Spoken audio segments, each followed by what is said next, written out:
I ended up leaving the church for a bit because I decided for myself that I was tired of living up to people's expectations, living up to the church's expectations, the pastors, the elders. What are they going to say? What is your family going to think? I actually got tired of it because all my life since I was a kid, it was like you were the golden child, you were the one on the pedestal, and you had to do everything right because if you didn't, God would look at you differently. So I decided to do my own thing. It took a lot of guts because, of course, you were letting your family down mainly. Then the church was going to look upon down upon you, and which they did. They did turn their back on me, and that hurt a lot because being in church since a kid, you grew up looking up to these people like a shelter, and at that time in my life, they weren't. It wasn't until 2020 that we got a life-changing event happen in our lives. My husband was imprisoned, and I was left to raise our kids on my own. So, in that precise moment when it happened, I had to make a decision. I had to say, okay, am I going to face this alone? Am I going to shut the world out? Am I going to shut everybody out? And am I going to spiral? Or am I going to take this on with God? And so God spoke to me and said, look, you can face this alone, but you know the path is going to take you. But if you face it with me, yes, it will hurt. Yes, it will be hard, but you won't be alone because I'm going to take that battle for you. I knew God was still with me.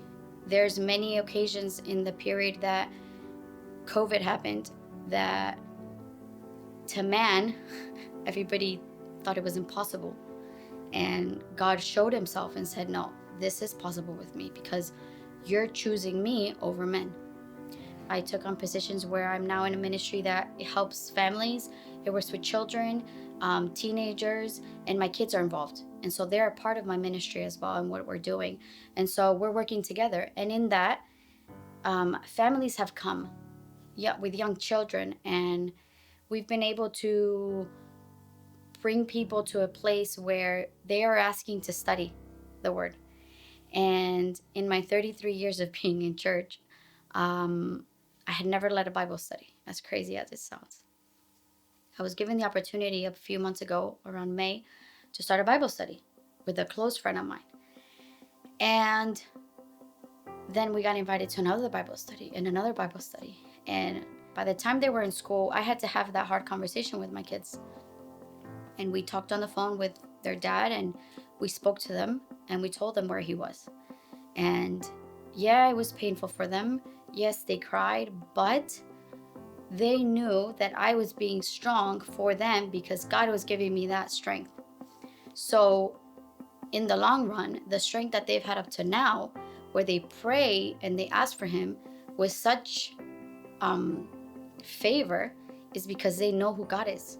So when they think about their dad, they say, okay, it's sad, yeah, he's in prison, but that's going to end soon. Why? Because there's a hope in Jesus that he will come out one day. And so that relationship continues.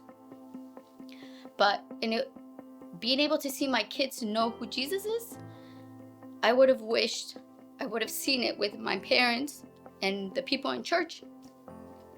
So now I'm in a place where I can speak to others and tell them who Jesus has been for me. So when I was asked to make a Bible study, we started the basic Bible studies of who Jesus is and all the basics.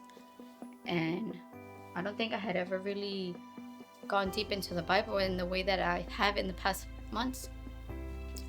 And my friend, I can say she's decided to be baptized. Why?